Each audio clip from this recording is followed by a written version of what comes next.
요양병원 간호보조요? 오미자 씨의 차가운 목소리가 레스토랑에 울렸어요. 주변 테이블에서 시선이 몰렸습니다.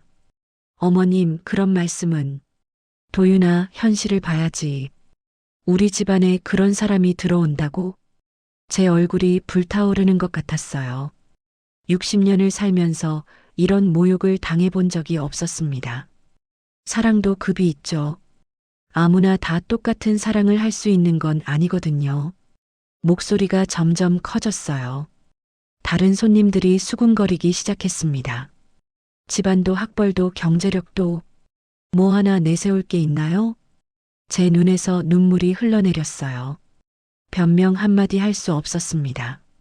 딸 앞에서 이렇게 무너지는 모습을 보이고 싶지 않았는데. 그런데 그들은 몰랐어요. 제가 누구인지, 이 모든 게 어떻게 시작됐는지를. 60세 어머니가 당한 충격적인 모욕, 과연 어떤 반전이 기다리고 있을까요? 30년 전 숨겨진 진실이 밝혀지는 순간 모든 것이 뒤바뀝니다. 가장 큰 복수는 무엇일까요? 끝까지 보시면 눈물과 카타르시스를 동시에 느끼실 거예요. 댓글로 여러분의 생각을 들려주세요. 이야기를 시작하기 전에 구독, 좋아요, 알람 설정까지 눌러주시면 영상 제작에 큰 힘이 됩니다. 안녕하세요. 저는 박지연입니다. 올해 60이죠. 남편을 먼저 보내고 혼자 딸을 키우며 살아왔어요. 요양병원에서 간호보조 일을 하고 있습니다. 오늘은 우리 유나가 결혼을 앞두고 상견례를 하는 날이에요. 임신 6개월인 배를 살짝 가리며 조심스럽게 걸어가는 딸의 모습을 보니 가슴이 뭉클해졌습니다. 강북의 한 프라이빗 레스토랑 앞에서 유나와 함께 서 있었어요. 건물 외관부터가 예사롭지 않더군요. 유리창 너머로 보이는 인테리어도 고급스러웠습니다. 엄마, 괜찮으시죠? 유나가 제 팔을 살며시 잡으며 물어봤어요.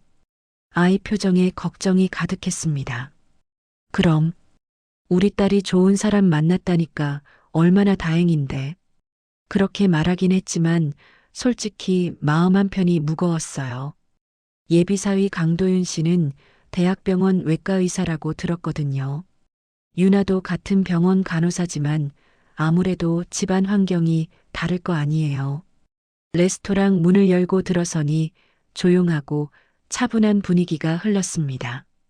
직원이 안내해준 자리는 창가의 조용한 테이블이었어요. 잠시 후 강도윤 씨가 한 분과 함께 나타났습니다. 키가 크고 단정한 외모의 도윤 씨 옆에 선 여성은 첫눈에도 범상치 않은 기품이 느껴졌어요. 안녕하세요. 강도윤입니다. 도윤 씨가 정중하게 인사를 건넸습니다. 그 옆에 여성이 한 걸음 앞으로 나서더군요. 처음 뵙겠습니다. 오미자입니다. 목소리부터 달랐어요. 또박또박하면서도 위엄이 있었습니다. 옷차림도 정말 세련됐고요. 한눈에 봐도 평범한 사람이 아니란 걸 알 수 있었어요. 안녕하세요. 박지연입니다. 이쪽은 제 딸 유나고요. 제가 인사를 드리자 오미자 씨가 미소를 지었습니다. 그런데 그 미소가 어딘지 어색했어요. 입꼬리는 올라갔지만 눈은 차가웠거든요. 자리에 앉으면서 자연스럽게 대화가 시작됐습니다. 도윤 씨가 먼저 입을 열었어요. 저희 어머니께서 유나 씨 이야기를 많이 들으셨대요. 병원에서도 정말 성실하다고 소문이 자자하다고 하시더라고요. 유나가 살짝 얼굴을 붉히며 고개를 숙였습니다. 아이가 부끄러워하는 모습이 귀여웠어요. 오미자 씨가 유나를 바라보며 말했습니다. 간호사라는 직업이 참 보람된 일이죠. 환자분들을 돌보는 일이니까요. 말은 그렇게 했지만 표정에선 다른 감정이 느껴졌어요. 뭔가 평가하는 듯한 시선이었습니다. 대화가 이어지면서 오미자 씨의 정체가 조금씩 드러났어요. 알고 보니 병원 재단 이사장이더군요. 도윤 씨 아버지도 의사였고 할아버지까지 의사 집안이라고 했습니다. 우리 집안이 3대째 의사예요. 도윤이도 어릴 때부터 자연스럽게 의사가 되는 게 꿈이었죠. 오미자 씨가 은근히 자랑스러워하며 말했어요. 그러면서 제게 물어봤습니다. 지연 씨는 어떤 일을 하세요? 요양병원에서 간호보조 일을 하고 있습니다. 제가 대답하자 오미자 씨의 표정이 미묘하게 변했어요.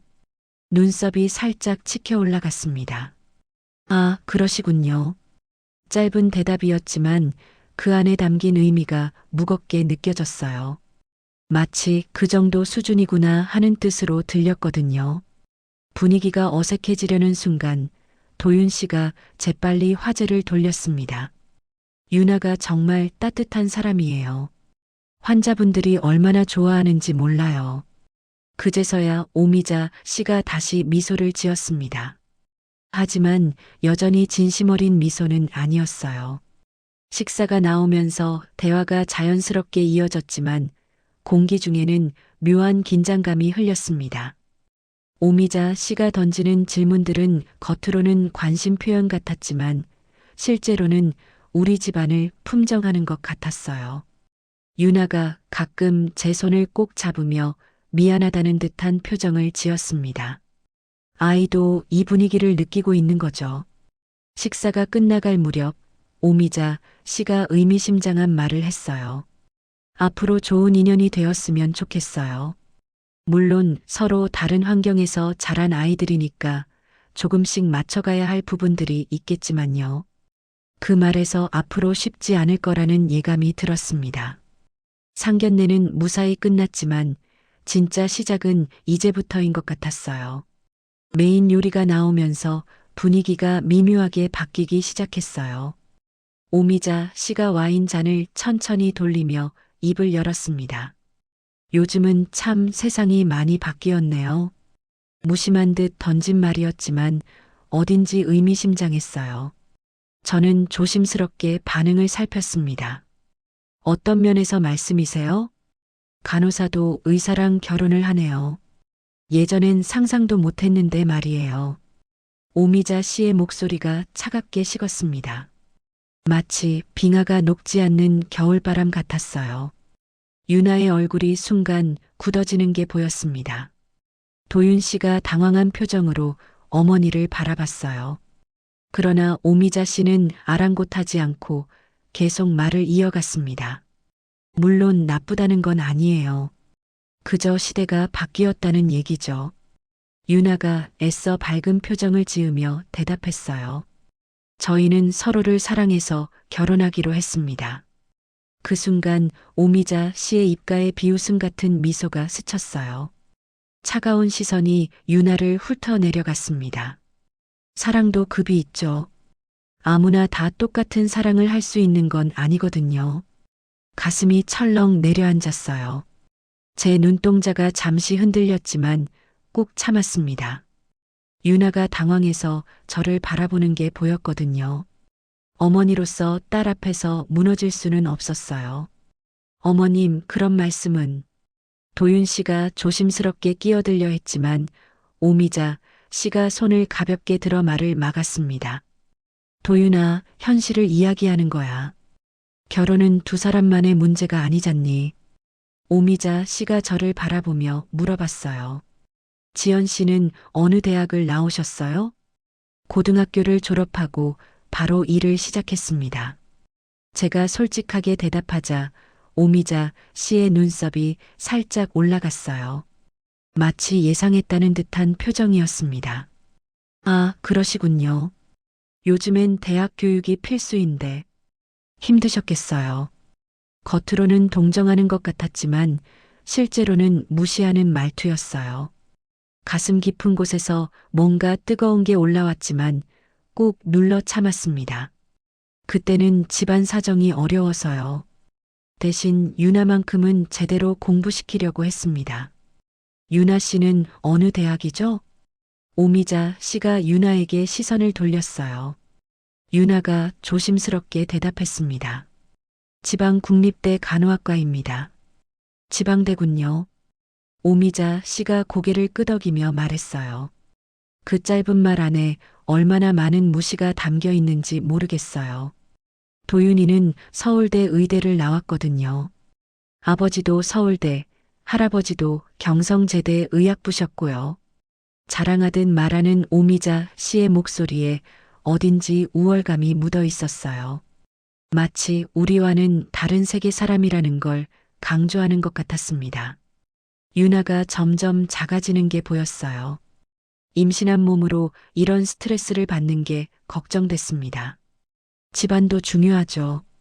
우리 집은 할아버지 때부터 의사 집안이에요. 사회적 지위나 경제력 면에서도 그런 전통이 있고요. 오미자 씨가 계속해서 집안 자랑을 늘어났어요. 듣고 있자니 우리가 얼마나 초라한 존재인지 깨닫게 되더군요. 요양병원에서 일하신다고 하셨죠? 힘드시겠어요. 그런 곳은 급여도 많지 않을 텐데. 제 직업까지 깎아내리기 시작했어요. 참을 만큼 참았다고 생각했지만 더 이상은 어려웠습니다. 비록 많지는 않지만 정직하게 번 돈입니다. 제가 조용히 대답했어요. 목소리에 약간의 떨림이 있었지만 최대한 침착하게 말했습니다. 물론이죠. 다만 앞으로 아이들이 결혼하면 경제적 부담이 만만치 않을 텐데 도윤이 혼자서 감당하기엔 좀 버거울 것 같아서요. 오미자 씨의 말이 점점 노골적이 되어 갔어요. 우리 집이 경제적으로 도움이 안 된다는 뜻으로 들렸거든요. 유나가 견디다 못해 입을 열었어요. 저도 계속 일할 생각입니다. 출산 후에도 복직할 예정이고요. 간호사 급여로요? 육아 비용만 해도 만만치 않을 텐데. 오미자 씨가 코웃음을 치며 말했어요. 그 순간 도윤 씨가 더 이상 참지 못하겠다는 표정을 지었습니다. 어머니, 그만 좀 하세요. 뭘 그만해. 현실적인 이야기를 하는 건데. 오미자 씨는 전혀 물러서지 않았어요. 오히려 더 당당해 보였습니다. 식사가 계속되는 동안 오미자 씨는 계속해서 우리를 깎아내렸어요. 학벌, 집안, 경제력까지 모든 면에서 비교하며 우위를 점했습니다. 결혼이라는 게 단순히 감정만으로 되는 건 아니거든요. 특히 우리 같은 집안은 더욱 신중해야 하고요. 마지막 말까지도 차갑기만 했어요. 유나가 계속 저를 걱정스럽게 바라보는 게 마음 아팠습니다. 식사가 끝날 때까지 분위기는 더욱 차갑게 식었어요. 오미자 씨의 태도는 처음부터 끝까지 일관됐습니다. 우리를 아예 같은 급으로 보지 않는다는 것이었죠. 헤어질 때 인사를 나누면서도 오미자 씨의 표정은 변하지 않았어요. 마치 의무적으로 만나준 것 같은 느낌이었습니다. 레스토랑을 나서면서 마음이 무거웠어요. 상견례는 끝났지만 진짜 문제는 이제 시작인 것 같았거든요. 디저트가 나올 무렵 유나가 갑자기 이마에 손을 얹었어요. 얼굴이 하얗게 질려 있었습니다. 어머니, 조금 어지러워요. 유나가 조심스럽게 말했어요. 임신 6개월이라 몸이 무거운 데다 이런 스트레스까지 받으니 당연한 일이었죠. 저는 바로 딸 쪽으로 몸을 기울였습니다. 그런데 오미자 씨가 차갑게 한마디 던졌어요. 임신 핑계로 예의도 없네요. 귀를 의심했어요. 임신한 며느리가 몸이 안 좋다고 하는데 저런 말을 할 수가 있나요? 유나의 얼굴이 더욱 창백해졌습니다. 어머님, 유나가 지금. 도윤 씨가 당황해서 말을 시작했지만 오미자 씨는 아랑곳하지 않았어요. 오히려 더 날카로운 말을 이어갔습니다. 요즘 젊은 사람들은 몸이 좀 안 좋으면 다 핑계로 대더라고요. 특히 임신하면 모든 걸 다 임신 탓으로 돌리잖아요. 제가 더 이상 참을 수 없어서 딸을 부축하려고 일어났어요. 그런데 오미자 씨가 제 손을 거칠게 뿌리쳤습니다. 의사 며느리 될 사람이 이런 식이면 우리 병원 체면이 어쩔 줄 아세요? 목소리가 날카롭게 올라갔어요. 주변 테이블에서도 시선이 몰렸습니다. 유나가 더욱 위축되어 가는 게 보였어요. 병원에서 일하는 사람이면 몸 관리는 기본이죠. 이런 식으로 약한 모습 보이면 환자들이 뭐라고 생각하겠어요. 오미자 씨의 말이 점점 잔인해졌어요. 마치 유나를 의도적으로 괴롭히는 것 같았습니다. 유나가 조심스럽게 일어나려고 했어요. 그런데 몸이 휘청거렸습니다. 임신한 몸으로 스트레스를 받아서 컨디션이 안 좋아진 거죠. 괜찮아요. 화장실에 다녀올게요. 유나가 억지로 미소를 지으며 말했어요. 하지만 일어서는 순간 다리에 힘이 빠져서 비틀거렸습니다. 그 순간이었어요. 오미자 씨가 갑자기 탁자 위에 있던 물컵을 세게 쳤습니다. 유리컵이 바닥으로 떨어지며 깨졌어요. 정말 한심하네요. 차가운 목소리로 내뱉은 말이었어요. 마치 일부러 컵을 떨어뜨린 것 같았습니다. 깨진 유리 조각들이 바닥에 흩어졌어요. 유나가 놀라서 뒤로 물러서려다가 발을 헛디뎠어요. 손으로 테이블을 짚으려고 했는데 그만 날카로운 유리 조각에 손등이 베었습니다. 아! 유나가 작은 비명을 질렀어요. 손에서 피가 나기 시작했습니다. 그리고는 배를 감싸며 그대로 주저앉았어요. 유나야. 제가 급히 달려가서 딸을 부축했어요. 손에서 피가 흘러내리고 있었습니다. 더 무서운 건 유나가 배를 움켜쥐고 있다는 거였어요. 배가 아파요. 유나가 떨리는 목소리로 말했어요. 얼굴이 더욱 하얗게 질려 있었습니다. 임신 중에 이런 충격을 받으면 안 되는데 정말 위험한 상황이었어요. 도윤 씨가 황급히 유나에게 달려왔어요. 유나야, 괜찮아? 병원에 가야겠다. 그런데 오미자 씨는 여전히 자리에 앉아서 차갑게 바라보고만 있었어요. 며느리가 다쳤는데도 전혀 걱정하는 기색이 없었습니다. 별일 아닐 거예요. 너무 호들갑 떨지 마세요. 믿을 수 없는 말이었어요. 임신한 며느리가 다치고 아파하는데 저런 반응을 보일 수가 있나요? 그 순간 제 안에서 뭔가 터졌어요. 지금까지 참고 또 참았지만 더 이상은 안 되겠다고 생각했습니다. 딸과 손자를 지켜야 했어요. 그만하세요. 제가 일어서서 오미자 씨를 똑바로 바라봤어요. 목소리가 떨렸지만 단호했습니다. 지금부터 당신, 내 딸 건드리지 마세요. 제 얼굴이 돌처럼 굳어갔어요. 평생 이렇게 화를 낸 적이 없었습니다. 하지만 이번만큼은 물러설 수 없었어요. 오미자 씨가 놀란 표정으로 저를 바라봤어요. 아마 제가 이렇게 나올 줄은 몰랐을 거예요. 뭐라고요? 들으셨죠? 더 이상 우리 유나를 괴롭히지 마세요. 제 목소리에 분노가 섞여 있었어요. 하지만 동시에 슬픔도 있었습니다. 딸이 이런 대우를 받는 게 너무 속상했거든요. 레스토랑 안이 순간 조용해졌어요. 다른 손님들도 이쪽을 바라보고 있었습니다. 하지만 신경 쓸 겨를이 없었어요. 도윤아, 유나 병원에 데려가자. 제가 딸을 일으키며 말했어요. 손에서 계속 피가 나고 있었고 배 아픔도 심해 보였습니다. 오미자 씨가 차갑게 말했어요. 병원은 우리가 알아서 할게요. 당신은 집에나 가세요. 마지막까지도 우리를 무시하는 말투였어요. 하지만 저는 더 이상 굽히지 않았습니다. 아니요. 제가 직접 따라갑니다. 제 딸이니까요. 도윤 씨가 중간에서 어쩔 줄 몰라 했어요. 어머니와 여자친구 사이에서 난처한 상황이었죠. 어머니, 일단 유나부터 병원에. 닥쳐, 도윤아. 오미자 씨가 아들에게까지 화를 냈어요.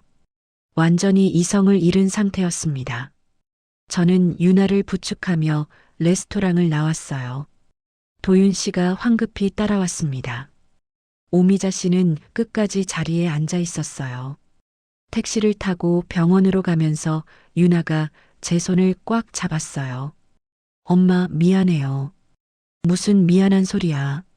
너는 아무 잘못이 없어. 하지만 마음 한편으로는 앞으로 어떻게 될지 걱정이 됐어요. 오늘 일로 관계가 완전히 틀어진 건 분명했으니까요. 병원에 도착해서 응급실로 향하면서 생각했어요. 이제 정말 싸움이 시작된 거구나. 하지만 딸과 손자를 지키기 위해서라면 무엇이든 할 각오가 되어 있었습니다. 현판을 바라보며 30년 전 기억이 선명하게 떠올랐어요.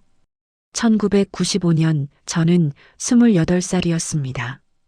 대학병원에서 간호사로 일하면서도 늘 더 큰 꿈을 품고 있었어요. 환자들을 돌보는 일은 보람됐지만 의료 현장에서 부족한 장비들을 보며 안타까웠거든요. 좋은 장비가 있으면 환자들이 더 나아질 텐데.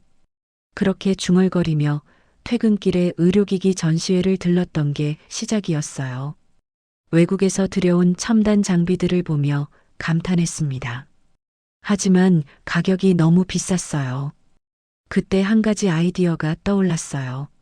직접 수입해서 병원들에 납품하면 어떨까 하는 생각이었습니다. 퇴직금과 적금을 모두 털어서 작은 사무실을 얻었어요. 강북의 허름한 건물 3층이었습니다. 직원은 저 혼자였죠. 처음엔 정말 힘들었어요. 병원마다 찾아다니며 제품을 소개했지만 쉽게 계약이 성사되지 않았거든요. 간호사 출신이라는 이유로 무시당하기도 했고요. 하지만 포기하지 않았어요. 밤늦게까지 의료기기 공부를 했고 해외 업체들과 직접 연락을 취했습니다. 영어가 서툴러서 사전을 뒤져가며 이메일을 보냈어요. 2년 후 첫 번째 큰 계약이 성사됐습니다. 지방의 한 종합병원에서 MRI 장비를 주문한 거였어요. 그날 밤 사무실에서 혼자 울었습니다. 그 이후로는 승승장구했어요. 병원들 사이에서 입소문이 나면서 주문이 밀려들었습니다. 직원도 하나둘 늘려갔고 사무실도 강남으로 옮겼어요. 박지연 대표님, 정말 대단하세요. 협력업체 사장들이 저를 그렇게 불렀어요. 그때는 정말 세상을 다 가진 기분이었습니다. 5년 만에 전국 200여 개 병원과 거래하는 회사로 성장했어요. 매출도 수백억 원을 넘겼습니다. 강남에 오피스텔도 샀고 고급 승용차도 몰았어요. 그런데 2003년 모든 게 무너졌습니다. 신뢰했던 투자 파트너가 회사 자금을 빼돌린 거였어요. 하루아침에 수십억 원이 사라졌습니다. 그뿐만 아니라 허위 서류까지 만들어서 저를 사기 공범으로 몰았어요.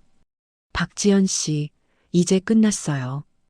경찰서에서 조사받을 때 변호사가 말했어요. 억울했지만 증거가 부족했습니다. 믿었던 사람이 배신한 결과였죠. 회사는 파산했고 개인 재산도 모두 잃었어요. 언론에서는 연일 저를 사기꾼으로 몰아갔습니다. 거리를 걸어도 사람들이 손가락질했어요. 그때 임신 소식을 들었어요. 유나였습니다. 이 아이만큼은 제대로 키우자. 그렇게 다짐하며 모든 걸 정리했어요. 박지현이라는 이름도 버렸습니다. 호적을 정리하고 성을 바꿨어요. 어머니 성인 이 씨에서 아버지 성인 박 씨로 시골 친척집에 몸을 맡기고 유나를 낳았어요. 그 후 서울로 돌아와서 조용히 살기 시작했습니다. 과거를 아는 사람은 아무도 없었어요. 몇 년 후 우연히 신문에서 봤어요. 제가 세운 회사를 인수한 사람이 강인성 의료재단을 설립했다는 기사였습니다. 강인성, 오미자 씨의 남편이었어요. 더 충격적인 건 그 다음이었어요. 재단 설립 과정에서 제 이름이 완전히 지워졌다는 사실이었습니다. 마치 처음부터 그 회사를 강인성이 세운 것처럼 역사가 바뀌어 있었어요. 나중에 알게 된 사실이지만 오미자 씨가 남편의 뒷돈을 관리하면서 모든 불리한 기록들을 정리했다고 했어요. 제 이름도 그때 완전히 사라진 거였습니다. 30년이 흘렀지만 그 기억은 여전히 선명했어요. 배신당한 아픔, 모든 걸 잃은 절망감, 그리고 딸을 위해 새로 시작하겠다는 다짐까지. 지금 이 순간 그 모든 기억이 되살아나고 있었어요. 오미자 씨는 제가 누군지 전혀 모르고 있겠지만 저는 모든 걸 기억하고 있었습니다. 집으로 돌아가는 길에 마음이 복잡했어요. 유나는 병원에서 안정을 취하고 있었고 다행히 아기는 무사했습니다. 하지만 오미자 씨의 태도는 변하지 않았어요. 원룸집에 들어서자 30년 전 기억들이 더욱 선명해졌습니다. 옷장 깊숙한 곳에서 먼지 쌓인 가방을 꺼냈어요. 그 안에 오래된 노트북이 들어 있었습니다. 당시로선 최신형이었지만 지금은 고물이 된 물건이었죠. 화면에 불이 들어오는지 확인하며 전원을 켰어요. 다행히 작동했습니다. 바탕화면에 옛날 폴더들이 그대로 남아 있었어요. 제가 찾는 건 특별한 폴더였습니다. 프라이벗 다크여먼츠라는 이름에 숨긴 폴더를 열었어요. 그 안에는 30년 전 회사 운영하면서 모아둔 중요한 자료들이 있었습니다. 가장 중요한 건 강인성 씨가 직접 서명한 서류들이었어요. 병원 비자금 계좌 명세서, 허위 계약서, 그리고 제 회사를 인수하면서 주고받은 뒷거래 증거들까지. 당시 강인성 씨는 자신이 안전하다고 생각했겠지만 저는 모든 걸 기록해 두었거든요. 사업가의 본능이었습니다. 이제 때가 됐네. 혼자 중얼거리며 파일들을 하나씩 확인했어요. 30년이 지났지만 여전히 유효한 증거들이었습니다. 핸드폰을 꺼내서 오래된 연락처를 찾았어요. 의료기기 유통협회 김 사장님이었습니다. 30년 전에도 이 업계에 계셨던 분이에요. 전화를 걸자 익숙한 목소리가 들렸습니다. 여보세요? 김 사장님, 저 박지연입니다. 한동안 침묵이 흘렀어요. 아마 제 이름을 듣고 놀라셨을 거예요. 지연 씨? 정말 오랜만이네요. 어떻게 지내셨어요? 네, 잘 지냈습니다. 오늘 부탁드릴 일이 있어서 연락했어요. 김 사장님께 강인성 재단의 문제점들을 간략하게 설명했어요. 그리고 제가 가진 증거들에 대해서도 말씀드렸습니다. 그런 일이 있었군요. 알겠습니다. 바로 조치를 취해 보겠어요. 다음으로는 국세청 담당자에게 연락했어요. 예전에 제 회사 조사를 담당했던 정 과장님이었습니다. 정 과장님, 저 박지연입니다. 박 대표님? 정말 오랜만이네요. 네, 급한 일이 있어서 연락드렸어요. 강인성 재단의 비자금 문제와 제가 가진 증거들에 대해 설명했습니다. 정 과장님도 즉시 이해하셨어요. 자료를 바로 보내주시면 오늘 안으로 조사에 들어가겠습니다. 이메일로 모든 증거 자료들을 전송했어요. 30년 동안 숨겨뒀던 진실들이 마침내 세상에 나오는 순간이었습니다. 마지막으로 언론사에도 연락했어요. 의료계 전문 기자였던 박 기자님께 팁을 제공했습니다. 오늘 안으로 강인성 재단 세무조사 시작해 주세요. 제가 정 과장님께 당부의 말을 전했어요. 목소리에 30년 묵은 한이 섞여 있었습니다. 모든 연락을 마치고 나서 병원으로 다시 향했어요. 유나 상태도 확인해야 했고 앞으로 벌어질 일들을 지켜봐야 했거든요. 병원에 도착했을 때는 오후 3시쯤이었어요. 유나는 병실에서 안정을 취하고 있었고 도윤 씨가 옆에서 지키고 있었습니다. 어머님 오셨네요. 도윤 씨가 반갑게 인사했어요. 오미자 씨는 병원장실에서 일을 보고 있다고 했습니다. 유나 상태는 어때? 다행히 아기는 괜찮대요. 손 상처도 심하지 않고요. 안도의 한숨이 나왔어요. 그때 복도에서 소란스러운 소리가 들렸습니다. 국세청입니다. 세무조사를 위해 왔습니다. 검찰청입니다. 수사에 협조해 주시기 바랍니다. 동시에 여러 목소리가 들렸어요. 제가 예상했던 일이 시작된 거였습니다. 복도로 나가보니 정말 많은 사람들이 몰려 있었어요.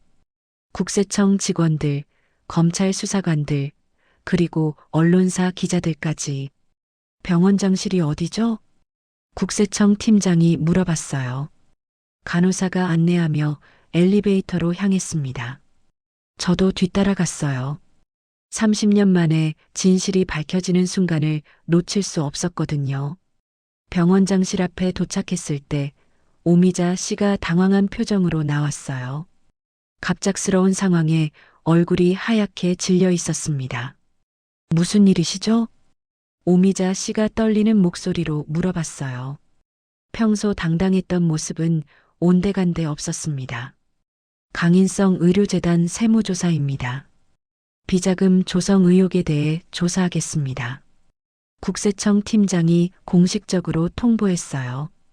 동시에 기자들의 카메라 플래시가 터지기 시작했습니다. 잠깐만요. 이건 뭔가 오해가. 오미자 씨가 변명을 하려 했지만 이미 늦었어요. 검찰 수사관이 영장을 내보이며 말했습니다. 압수수색 영장입니다. 협조해 주시기 바랍니다. 병원장실 문이 열리면서 수사관들이 들어갔어요. 서류들과 컴퓨터를 압수하기 시작했습니다. 오미자 씨가 그 모습을 보며 완전히 무너졌어요. 다리에 힘이 빠져서 복도 벤치에 주저앉았습니다. 이럴 수가. 어떻게 이런 일이. 공포에 질린 얼굴로 중얼거렸어요. 아까까지 저희를 무시하던 모습과는 정반대였습니다. 기자들이 질문을 쏟아내기 시작했어요. 재단 비자금 조성이 사실인가요? 병원 운영에 문제가 있었나요? 플래시가 계속 터지는 가운데 오미자 씨는 고개를 들지 못했어요. 30년 동안 숨겨왔던 진실이 마침내 세상에 드러나는 순간이었습니다. 저는 멀리서 그 모습을 지켜봤어요. 복수의 쾌감보다는 묘한 허탈함이 들었습니다.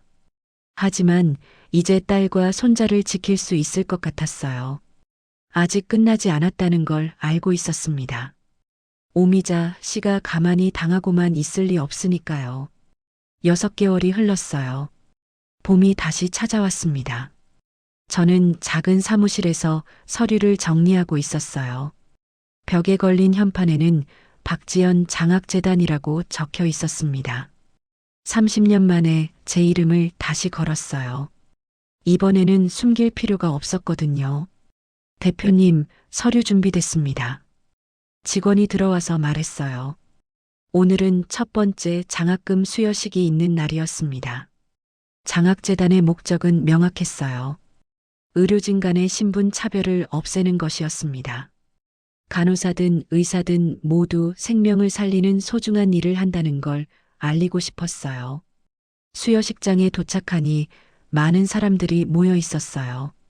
간호대학 학생들과 의대생들이 함께 자리했습니다. 예전에는 상상할 수 없는 풍경이었죠. 의료진은 모두 한 팀입니다. 제가 축사를 하며 말했어요. 학생들의 눈이 반짝이고 있었습니다. 의사도 간호사도 모두 환자를 위해 일하는 사람들이에요. 누가 더 높고 낮은 게 아니라 서로 다른 역할을 하는 동료인 거죠. 박수가 터져 나왔어요. 젊은 학생들의 열정이 느껴졌습니다. 행사가 끝나고 집으로 돌아가는 길에 병원 앞을 지났어요. 강인성 의료재단이었던 그곳은 이제 새로운 이름으로 바뀌어 있었습니다. 그곳에서 익숙한 모습을 봤어요. 오미자 씨였습니다. 하얀 가운을 입고 무료 진료소에서 환자들을 돌보고 있었어요. 예전의 거만한 모습은 완전히 사라져 있었습니다. 어르신, 약 드시는 시간 잊지 마세요.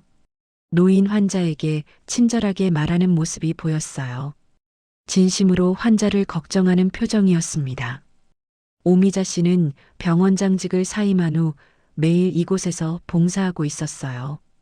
속죄의 마음이었을 거예요. 저는 그 모습을 잠시 바라본 후 발걸음을 돌렸어요. 사람은 변할 수 있다는 걸 보여주는 장면이었습니다. 다음 날 유나에게서 연락이 왔어요. 엄마, 병원에 오세요. 진통이 시작됐어요. 드디어 손자를 만날 날이 온 거였어요. 급히 병원으로 향했습니다. 유나와 도윤 씨는 지방 도시로 이사해서 작은 분만센터를 운영하고 있었어요. 도시의 큰 병원과는 다른 따뜻한 분위기였습니다. 산모님, 조금만 더 힘내세요. 도윤 씨가 의사로서 유나를 격려하고 있었어요. 남편이면서 동시에 의료진인 특별한 상황이었죠. 몇 시간 후 아기 울음소리가 들렸어요. 축하합니다. 건강한 남자아이예요. 간호사가 웃으며 말했어요. 제 눈에서 눈물이 흘러내렸습니다. 조금 후 손자를 안을 수 있었어요. 작고 예쁜 아기였습니다. 유나와 닮았으면서도 도윤 씨를 닮은 곳도 있었어요. 할머니가 왔네. 제가 아기에게 조용히 말했어요. 아기가 눈을 뜨고 저를 바라보는 것 같았습니다. 유나가 침대에서 미소 지으며 말했어요. 엄마 덕분에 이 아이가 무사히 태어났어요. 아니야. 너희들이 잘한 거야. 저는 손자를 안으며 창밖을 바라봤어요. 햇살이 따뜻하게 내리쪼이고 있었습니다. 지연아. 손자에게 말하듯 중얼거렸어요. 제 이름을 물려주기로 했거든요. 가장 큰 의술은 사람을 살리는 마음이란다. 아기가 제 목소리를 듣고 있는 것 같았어요. 작은 손가락이 제 손을 꽉 잡았습니다. 그리고 가장 큰 복수는 행복하게 사는 거야. 제가 평생에 걸쳐 깨달은 진리였어요. 누군가를 미워하고 원망하는 것보다 자신과 가족이 행복한 것이 진짜 승리였습니다. 도윤 씨가 옆에서 말했어요. 어머님, 정말 감사해요. 저희에게 진짜 중요한 게 뭔지 알게 해주셔서. 저는 고개를 끄덕였어요. 이 젊은 부부가 앞으로 어떤 어려움이 와도 함께 이겨낼 수 있을 거라고 믿었습니다. 분만센터 창밖으로 노을이 지고 있었어요. 하루가 끝나고 새로운 하루가 시작되는 시간이었습니다. 손자를 안고 있으니 모든 고생이 보상받는 기분이었어요. 30년 동안의 힘든 시간들도 이 순간을 위한 것이었다는 생각이 들었습니다. 우리 지연이가 건강하게 자라서 좋은 사람이 되길 바란다. 제가 손자에게 속삭였어요. 아기가 잠든 얼굴로 평온해 보였습니다. 이제 정말로 새로운 시작이었어요. 할머니로서, 그리고 다시 박지연으로서 살아가는 인생 말이에요. 창밖에서 별들이 하나둘 나타나기 시작했어요. 아름다운 밤이 시작되고 있었습니다. 그럼 오늘 이야기는 여기까지입니다. 영상을 시청해주신 모든 분들 고맙습니다. 저는 AI 나레이션 손주은이었습니다. 구독과 좋아요 부탁드립니다. 감사합니다.